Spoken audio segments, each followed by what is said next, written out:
Well, spring is in the air, apparently, not with that forecast, but so is love. I'm joined by matchmaker Shannon Bromley with It's Just Lunch to talk about getting back in the game and off your phone. Because in the colder months, Shannon, like everybody's on Tinder or on some kind of dating app, and now we can get out there and go meet somebody in real life.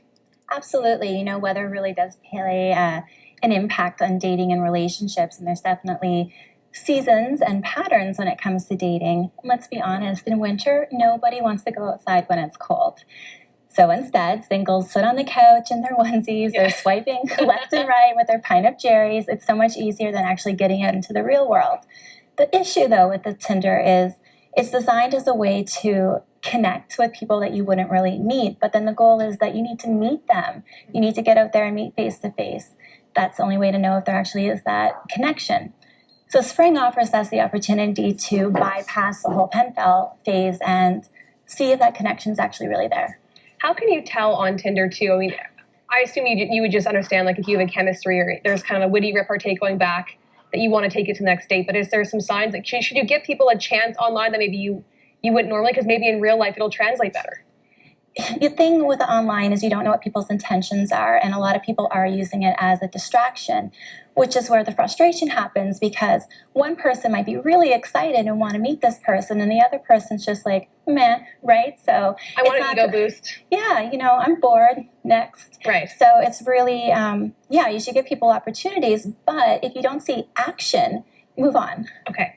Another great thing is just to go put yourself out there in real life. So what are some good tips to get off your phone and go have that conversation or, that opening line with somebody? Well, that's the thing, actually get up and get out there. Step one, okay. Step one.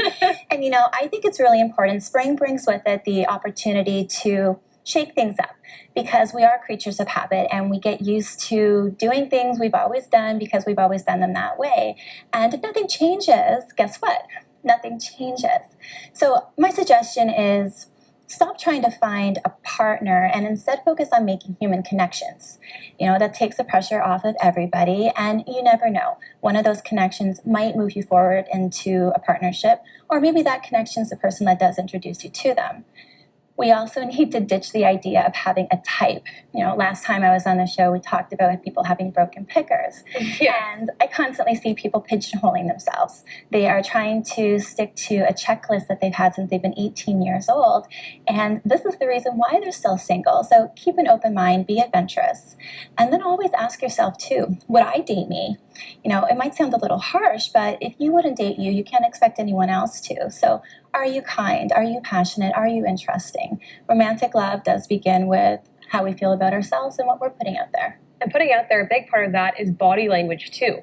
So if you are sitting in a bar, what do you tell your clients when they want to go meet somebody in terms of opening lines and even just how to physically present themselves?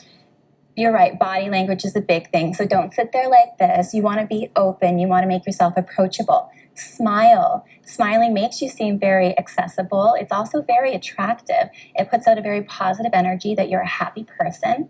And, don't be afraid to start up a conversation. As I mentioned, don't focus on finding a partner. Focus on making human connections. Right, because then it can come across as maybe a little desperate if you're like, come here often.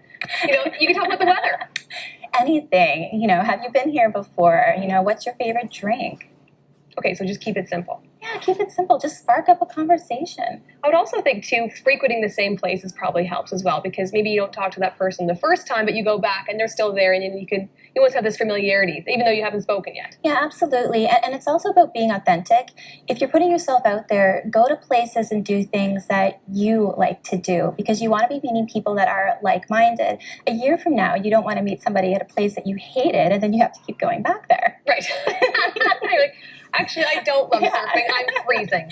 Yeah. Okay. Well, thanks, Shannon, for coming in. Thank you, Kelly. Spring's around the corner, which means patio season's around the corner. So love's in the air then.